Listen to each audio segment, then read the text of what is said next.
میاں صاحب اللہ پاک قرآن پاک میں ارشاد فرماتے ہیں وَاعْتَصِمُوا بِحَبْلِ اللَّهِ جَمِيعًا وَلَا تَفَرَّقُوا، اللہ کی رسی کو مضبوطی سے تھام لو اور آپس میں تفرقے میں نہ پڑو، آپس میں گروپوں میں نہ پڑو۔ میاں صاحب بدقسمتی سے نہ تو ہمارے علماء اور نہ ہی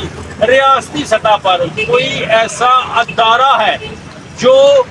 یہ انشور کرے، جو ایک دوسرے پر کافر کے بہتان لگائے جاتے ہیں اس کا سدباب کرے اور آنے والی نسلوں کو ایک ایسا پرامن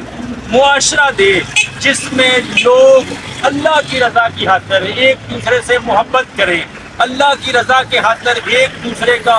غم بانٹے،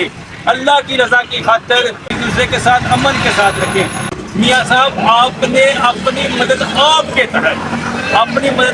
تحت ان سے بچنا ہے۔ میاں صاحب آپ نے نہ تو کسی مذہبی بحث میں پڑھنا ہے اور نہ ہی کسی سیاسی بحث میں پڑھنا ہے۔ دیکھیے میاں صاحب ہمارے معاشرے میں عدم برداشت بہت زیادہ ہے۔ میاں صاحب اگر آپ کو کوئی پرووک کرے بحث کے لیے، مباحثے کے لیے، تو آپ نے ایک چیز کو انشور کرنا ہے، آپ نے دیکھنا ہے کہ آیا جو سامنے والا بندہ ہے اس کے پاس علم ہے یا وہ سنی سنائی باتوں پر عمل کر رہا ہے۔ اگر تو اس کے پاس علم ہے، وہ تحقیق پر بیس ہے، تو پھر میاں صاحب آپ نے اس کے ساتھ بحث کرنی ہے،